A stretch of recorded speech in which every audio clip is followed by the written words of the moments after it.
Okay guys, sekarang kita tengok tau. Untuk Honda XADV ni, dia menggunakan engine parallel twin dual clutch transmission. Okay, bila kita cerita pasal dual clutch transmission ni, bermaksud dia macam kereta lah, senang cakap dia lah. Dia ada 2 gear, satu manual, satu auto. Cara tukar dia macam ni.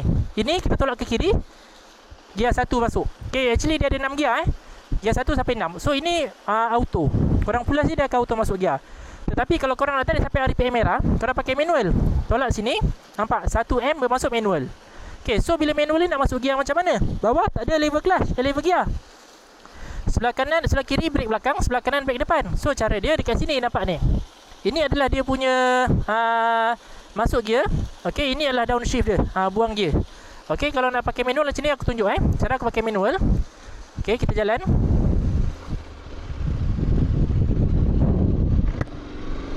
Okay,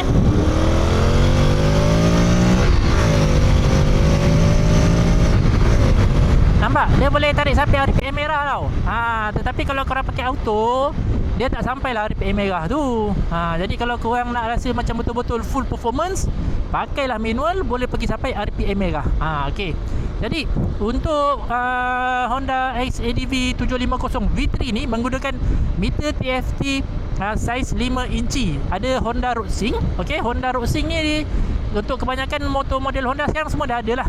Senang cakap dia apps dia sendiri yang ada navigation, boleh jawab call dan juga boleh guna untuk baca Telegram ataupun WhatsApp. Yang tak best dekat dia punya paparan meter ni dekat fuel, dekat dia punya minyak ni Okay, bila aku bawa Forza kan, dia ada tunjuk tau berapa kilometer range. Tapi ni tak ada range berapa kilometer. Kau depends pada bar dia je lah. Okay, by the way, untuk kapasiti tangki dia 13.2 liter. Kalau menurut website lah, anggaran dia boleh pergi 3.6 liter, boleh pergi sampai 100 km, which is bagi aku almost the same dengan motor Kapcai lah. Almost lah almost. Lagi satu, untuk engine parallel twin ni 745cc still okay lah. Cumanya maksud aku fuel consumption tu still okay. Yang tak okay adalah saiz tangki dia bagi aku. Supposed to be 750cc, saiz dia lagi besar sikit tau. Tetapi okey lah. Ini pun adventure scooter. Bagi aku walau macam mana pun saiz tangki tu orang tetap beli. Harga dia melambung pun orang tetap belilah. Alright, untuk motor ni kalau kita tengok lah daripada segi riding position dia memang sangat santai. Dia berada di dalam kategori adventure touring punya skuter. Actually bila dia pakai DCT kan, DCT ni adalah dual clutch transmission tau. So ada auto, ada manual.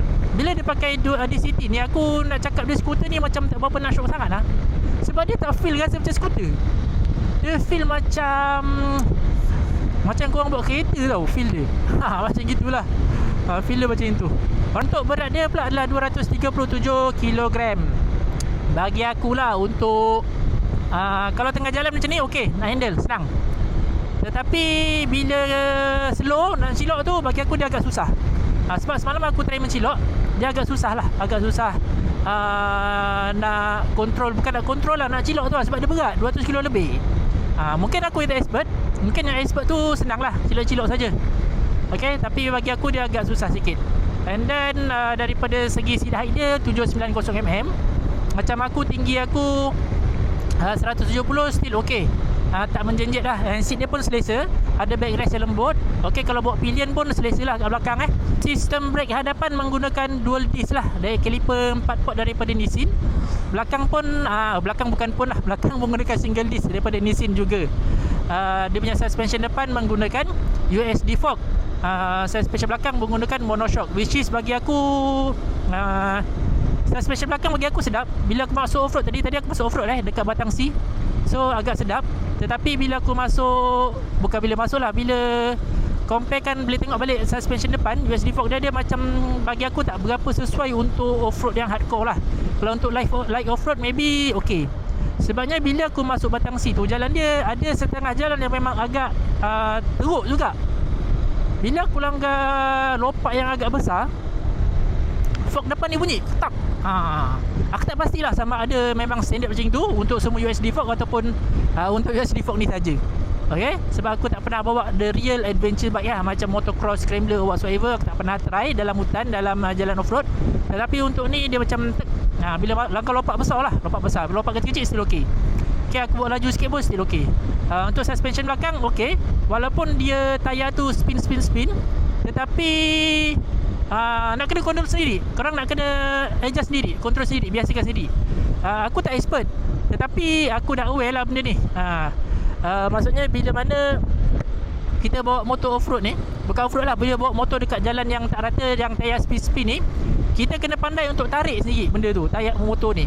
Okay, sebagai contoh lah, bila aku dekat Seleko kan, ataupun jalan berbatu, tayar ni akan spin. Okay, ekor belakang ni akan macam ni lah, ekor belakang. Okay, so korang kena tarik dia. Contoh kalau jauh sangat tarik ke kiri, korang tarik, korang lawan balik ke kanan. Itu kena handle sendiri. Dan masalah dia, masalah dia motor ni berat 237 kg. Dan aku pun bukan expert. So aku cubalah untuk tidak menunjuk-nunjuk benda tu. Tadi aku buat semampunya lah. Kalau aku rasa macam aku tak confident, aku takkan buat lah. Aku tak buat lah. Macam tadi dekat nak pergi ke Batangsi tu pun, aku rasa confident Seleko tu boleh spin tayar, aku akan buat. Tapi kalau aku tak confident, memang aku takkan buat. Macam gitu. Okay. Kemudian untuk saiz tayar hadapan dia 17 inci, saiz tayar belakang dia 15 inci. Dan motor ni agak rendah sebenarnya untuk ground clearance dia, 160 lebih kalau tak silap ground clearance dia, 165. Which is kalau korang nak rendah river crossing ke, memang tak berapa nak sesuai. Walaupun Fireland Drive dia menggunakan chain, tetapi aku rasa tak berapa nak sesuai. Dari segi handling dia, highway sedap, light off-road pun ok, boleh tahan. Seleko pun Seleko aku macam, aku tak tahulah sama ada aku tak expert. Maybe aku tak expert lah Untuk Seleko aku rasa macam agak janggal sikit untuk aku banting Seleko. Mungkin satu sebab power motor ni terlalu kuat bagi aku, dan yang aku tak biasa. Mungkin keduanya motor ni terlalu berat, dan yang ketiga sebab ni bukan motor aku. Kan. Jadi itu salah satu asbab dia lah. Cuma kalau ada Seleko yang agak confident, aku akan banting. Bila kita cerita pasal Seleko ni, pasal riding lah, senang cakap dekat situasi mana pun kita ride, jalan mana pun kita ride, kalau kita tak confident, hati-hati. Jangan berlebih-lebihan. Kalau kita confident, boleh layan. Macam aku depends lah. Kalau aku confident, boleh aku buat. Kalau tak boleh, aku takkan buat. Okay. Jadinya bila korang bawa motor yang tak biasa bawa ni, hati-hati. Okay, bukan apa, kadang-kadang bila kita bawa motor ni kan, bukan aku seorang, aku percaya semua rider, korang lupa. Kita dah sedap ni, dah steam, sedap kan, kita lupa yang bahaya tu ada.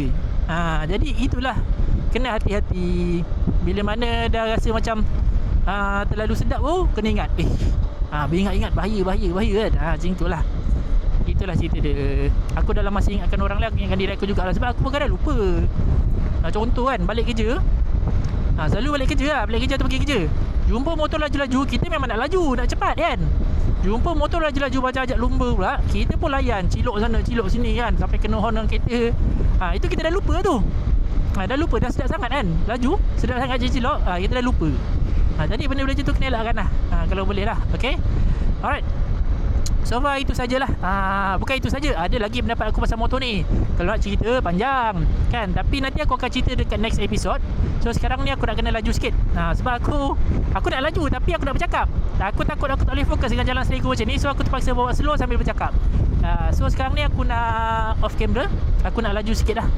Sebab aku nak sampai ke Gombak sebelum pukul 2 Sekarang dah pukul berapa dah? Pukul 1 lebih dah. Dekat pukul 2 dah pun sebenarnya. Aku rasa mungkin aku akan lambat sikit aku sampai Gombak. Alright, kita jumpa lagi dalam aku punya next episode. Episode macam filem lah. Okey lah, korang yang belum subscribe aku, boleh subscribe.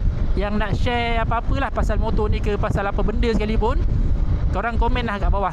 Kalau ada ilmu-ilmu yang bermanfaat, korang komen kat bawah, untuk aku dapat ilmu tu, dan juga untuk orang lain dapat ilmu tu.